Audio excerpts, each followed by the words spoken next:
Chers amis qui nous rejoignez sur Radio Fidélité, soyez tous les bienvenus dans ce temps de culte proposé par l'Église protestante unie de Nantes. Dans quelques jours, ce sera le grand rendez-vous.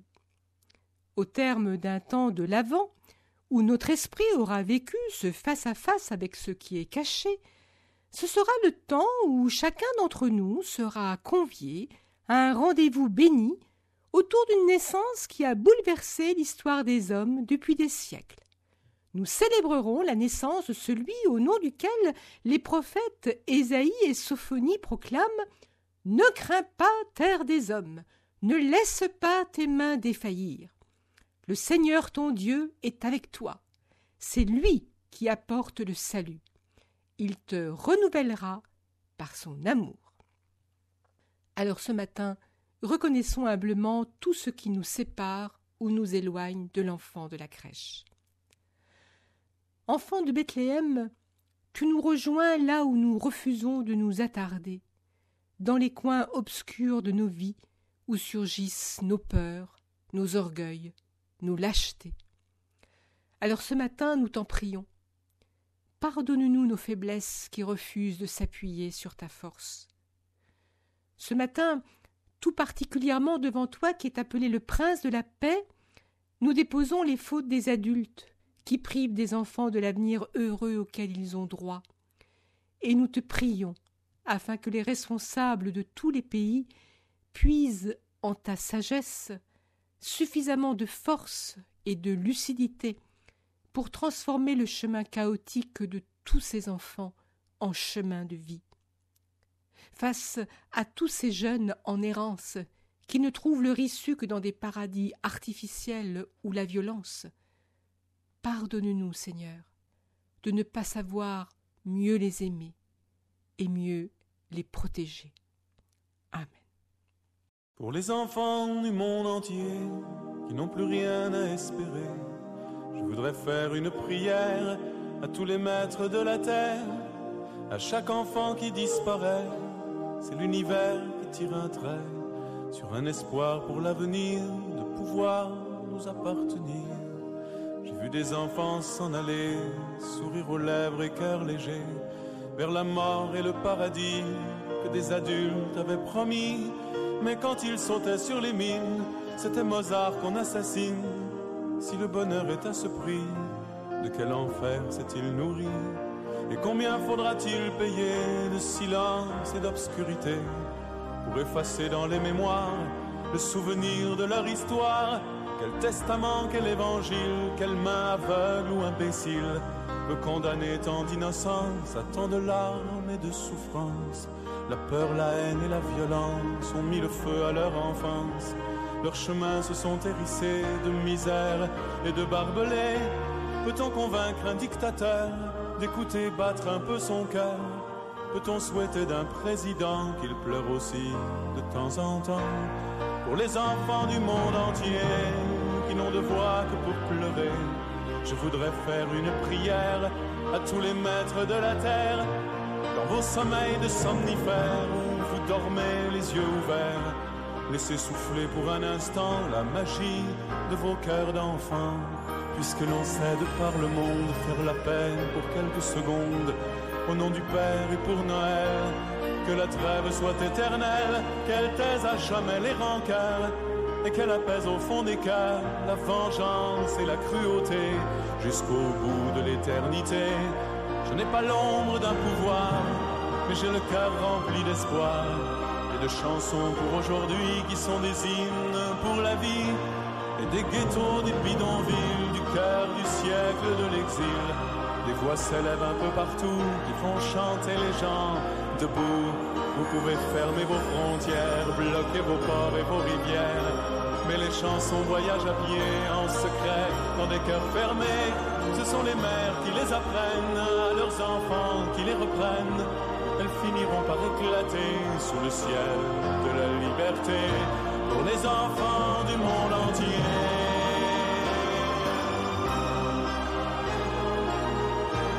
Pour les enfants du monde entier.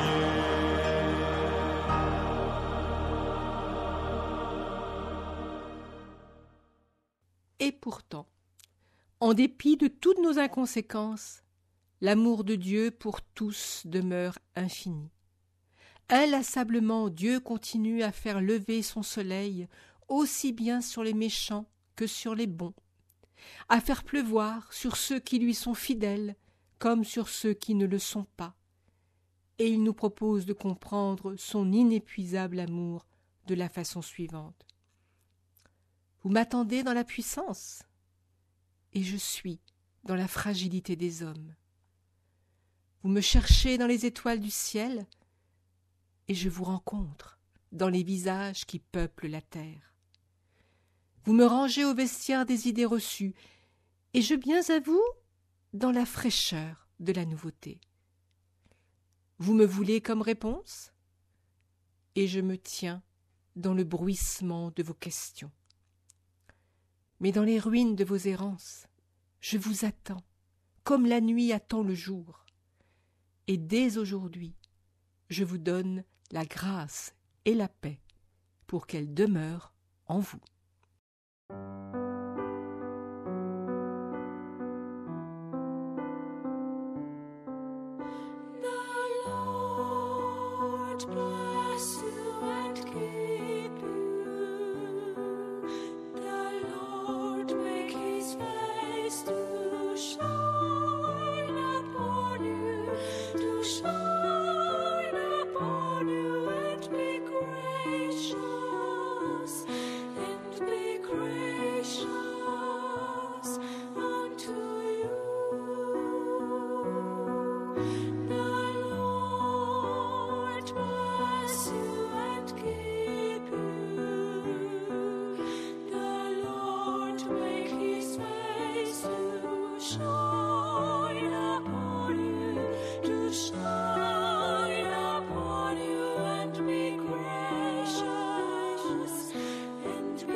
Prions avant d'ouvrir le livre des Écritures. Mon Dieu, tu dépasses toujours ce que nous pensons savoir et deviner de toi. Et voici qu'en Jésus tu es passé et sa trace en nos vies est ineffaçable. Alors par ton esprit, aide-nous à mieux comprendre ce que cette venue dans notre monde apporte dans nos vies. Amen. Chers amis, je vous propose ce matin de méditer sur ce que Paul affirme avec force à Tite, qu'il aimait appeler son enfant légitime dans une même foi.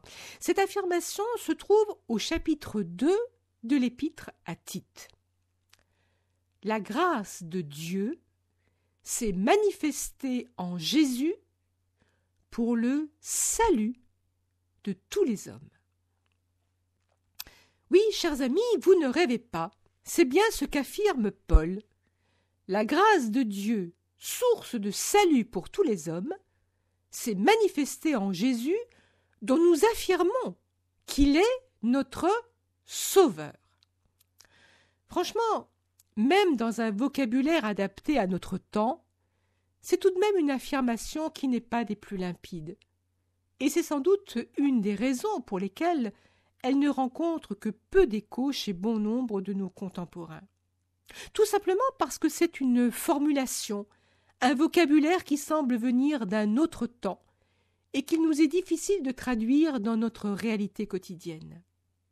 Pourtant, dans quelques jours, dans toutes les églises et dans tous les temples, partout nous entendrons proclamer « Un Sauveur nous est né ». Nous acceptons de l'entendre, ce qui, en soi, est déjà une bonne nouvelle, mais sans trop nous demander en réalité quel sens peut bien avoir pour nous l'annonce d'un Sauveur. Parce que nous qui sommes souvent si sûrs de nous, avec nos prouesses technologiques, nos surprenantes découvertes, nos exploits parfois si spectaculaires dans de nombreux domaines, nous croyons plus volontiers que la maîtrise de notre existence ne dépend en réalité que de nous-mêmes. Alors, franchement, un sauveur, aujourd'hui, pour qui? Et pour quoi faire? Pour l'homme du temps de Jésus, le sauveur, attendu, espéré, c'était surtout l'espoir de la venue d'un homme puissant qui les délivrerait de l'occupation romaine. Alors, en quoi cela peut-il nous concerner aujourd'hui, puisque tout au moins dans notre pays, nous ne vivons pas sous l'oppression d'une domination étrangère? Pourtant, à y regarder de plus près, nous sommes en réalité en état de siège permanent. Nous sommes quotidiennement agressés par les bruits angoissants de guerre, les annonces de prise d'otages, d'attentats, d'insécurité grandissante. La violence est omniprésente. Nous vivons une existence matérielle placée sous la menace des décisions de puissances financières qui peuvent du jour au lendemain nous faire basculer d'un état de relative sécurité à un état de réelle précarité. Et la liste de ce que nous appelons pudiquement les accidents de la vie pourrait, elle aussi, être bien longue à évoquer. Et malgré tout, durant ces jours de fête, nous voulons croire à un temps autre, plus chaleureux, plus rassurant, plus paisible. Et les célébrations à l'occasion de la fête autour de la naissance de l'enfant de Bethléem nous offrent cette opportunité d'un temps de retrouvailles familiales ou amicales, mais sans que le Sauveur soit réellement invité à notre table. Parce qu'à vrai dire, nous confondons facilement atmosphère de Noël et esprit de Noël. Et puis soyons réalistes. Si Sauveur il y a, nous savons bien que lorsque le temps de la fête sera passé, lorsque toutes les lumières se seront éteintes, rien n'aura réellement changé. Les personnes démunies le seront toujours autant. Les personnes fortunées continueront à vivre dans l'opulence, avec pour certains d'entre eux même une certaine insolence. Et les blessés de la vie continueront à se débattre dans leurs difficultés quotidiennes. Alors, de quoi allons-nous vivre en cette prochaine nuit de Noël si émouvante et si scintillante? Est-ce que nous vivrons de rêves, d'une nostalgie de l'enfance? Est-ce que nous vivrons d'une sorte de thérapie susceptible de combattre, même pour un temps éphémère, l'ambiance morose d'un quotidien? Vivrons-nous vraiment de l'espoir de mener un jour notre existence dans une société plus juste, dans une humanité qui parviendrait enfin à vivre dans la paix? Ou bien y a-t-il autre chose à comprendre? Ce Sauveur, cette grâce annoncée, qui mieux que Paul saurait nous en parler? Lui qui a été un persécuteur de chrétiens, lui qu'aucun d'entre nous n'aurait aimé croiser sur sa route. Il sait avec justesse nous parler de l'expérience de cette grâce qui l'a transformé au point de devenir un ardent défenseur de la nouveauté apportée par Jésus. Parce qu'à l'époque de Paul, la grande nouveauté apportée avec la venue de l'enfant de Bethléem, c'est la proposition d'une autre vie possible, celle d'une vie libérée des contraintes de la loi étriquée de Moïse. C'est une vie autre, comme une sorte de point de départ d'une nouvelle histoire entre Dieu et l'homme, dans un cadre sans frontières. Le récit de la Nativité que nous écoutons avec plaisir chaque année à la même époque nous dévoile presque en quelque sorte déjà le contenu de cette nouveauté que Jésus nous offre aujourd'hui encore. Et la lumière de l'étoile placée au haut de nos sapins de Noël, c'est comme une boussole qui nous propose aujourd'hui comme hier de partir à la découverte de celui qui jamais ne juge, qui jamais ne condamne, qui aime tout un chacun comme il est, avec ses forces et ses faiblesses. Et comme toute lumière diffuse de la chaleur, pour celui qui se sait ainsi aimer, la chaleur de la lumière de l'étoile, c'est la garantie d'expérimenter les bienfaits de cet amour, de cette bienveillance qui sait réchauffer le cœur et l'âme. La lumière de l'étoile, c'est comme un phare qui ramène la personne pour qui tout est négatif vers le port où l'attend celui qui lui apprend à voir et à entendre de manière positive. C'est l'annonce d'un Dieu qui, contrairement au Dieu de ce temps d'alors, est un Dieu qui n'exclut personne et pour qui chaque individu a une égale importance, quel que soit son statut. En réalité, la grâce de la nuit de Noël que nous allons célébrer, c'est le cadeau qui nous révèle à nous aussi une autre façon de vivre, une façon qui permet de vivre en paix avec soi-même et avec les autres. Et cette grâce, oui, effectivement nous sauve, justement parce qu'elle s'inscrit à contre-courant d'un monde qui prône le contraire et nous asphyxie. La loi du mérite, le privilège de la condition sociale ou du hasard de la naissance. Un monde qui impose la loi du plus fort, qui l'autorise à étouffer le plus faible. Un monde qui dresse des barrières infranchissables que la violence s'autorise à détruire. Un monde où, vous l'avez compris, se déroule un combat permanent qui empêche justement de vivre de manière apaisée avec soi-même et avec les autres. Le cadeau de cette proposition de vie autre est une grâce qui en quelque sorte nous protège, parce qu'elle nous évite de nous égarer dans des impasses mortifères, parce qu'elle contribue à être pour chacun d'entre nous une sorte de réserve de beauté et d'harmonie dans un monde où ce qui est beau à voir et à entendre peut ainsi côtoyer sans crainte l'inhumanité et les ruptures de toute nature. Et puis cette grâce, elle nous sauvegarde, parce qu'elle contribue à nous rendre meilleurs, et parce que se sentir aimé nous encourage à notre tour à aimer sans réserve. En fait, pour tous, le véritable cadeau de Noël, c'est de découvrir qu'inconditionnellement aimés, nous sommes tous invités à aimer de cette même façon.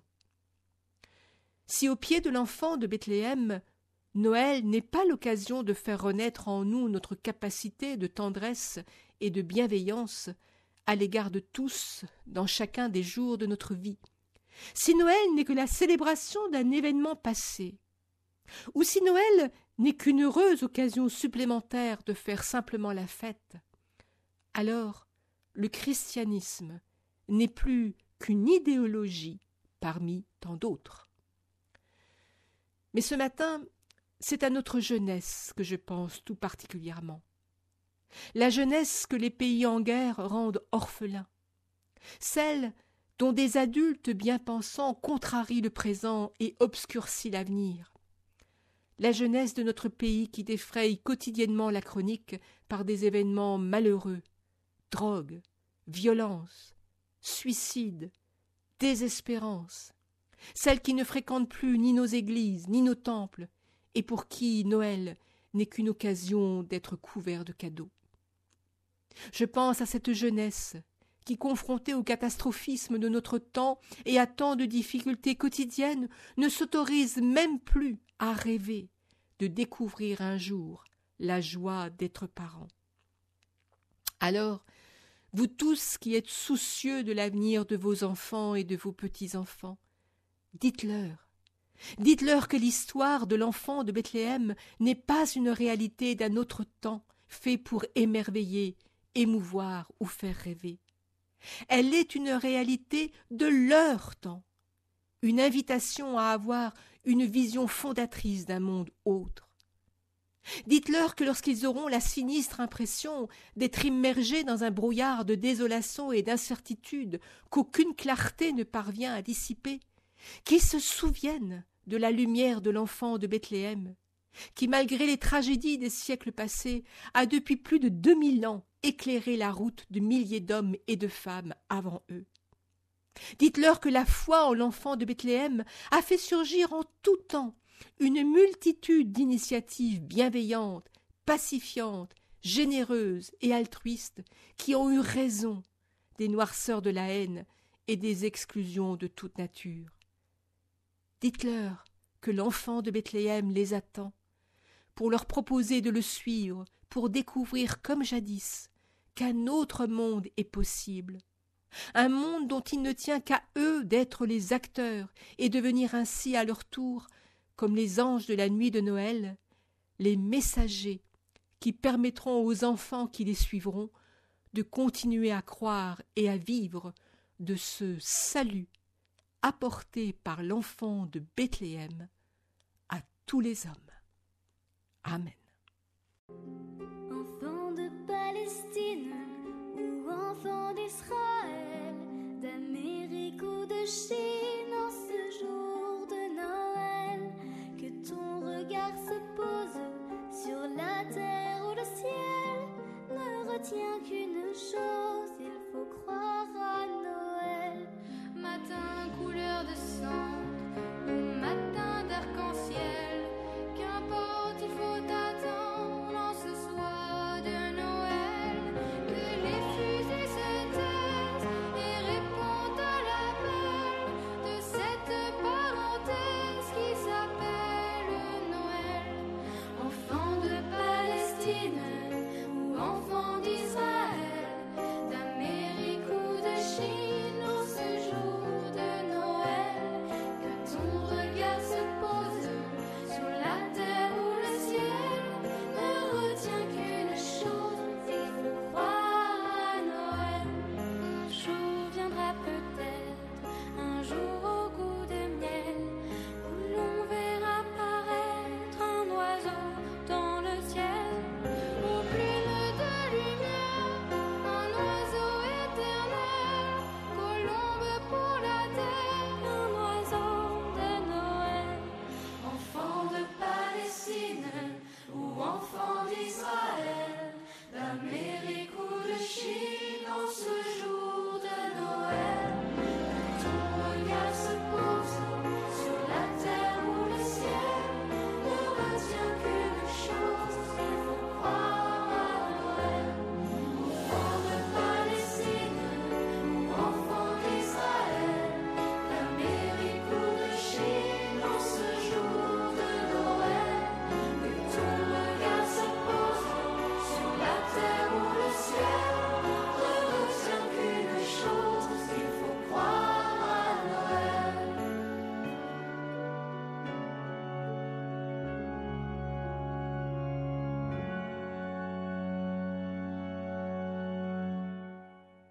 Prions à présent les uns pour les autres. Dieu notre Père, devant l'enfant de Bethléem, nous déposons la prière de tous les enfants du monde et te prions pour qu'ils conservent en toutes circonstances leur joie de vivre et d'aimer. Nous déposons la prière de ceux qui pensent n'avoir aucun avenir, les prières des malades, des isolés, des incarcérés, celles des peuples en guerre et des personnes en deuil. Et en ce temps de fête, nous te confions tout particulièrement la détresse des habitants de Mayotte qui ont tout perdu. Que ta présence à leur côté redonne à tous confiance et espoir. Enfin, nous te confions aussi la prière de tous ceux qui osent croire à la beauté de la vie et à la paix, que les fêtes qui s'annoncent soient pour eux aussi renouveau, joie et audace. Et tous ensemble, unis dans une même foi et dans une même confiance, humblement, nous te prions. Notre Père qui es aux cieux, que ton nom soit sanctifié, que ton règne vienne, que ta volonté soit faite sur la terre comme au ciel. Donne-nous aujourd'hui notre pain de ce jour. Pardonne-nous nos offenses comme nous pardonnons aussi à ceux qui nous ont offensés, et ne nous laisse pas entrer en tentation, mais délivre-nous du mal.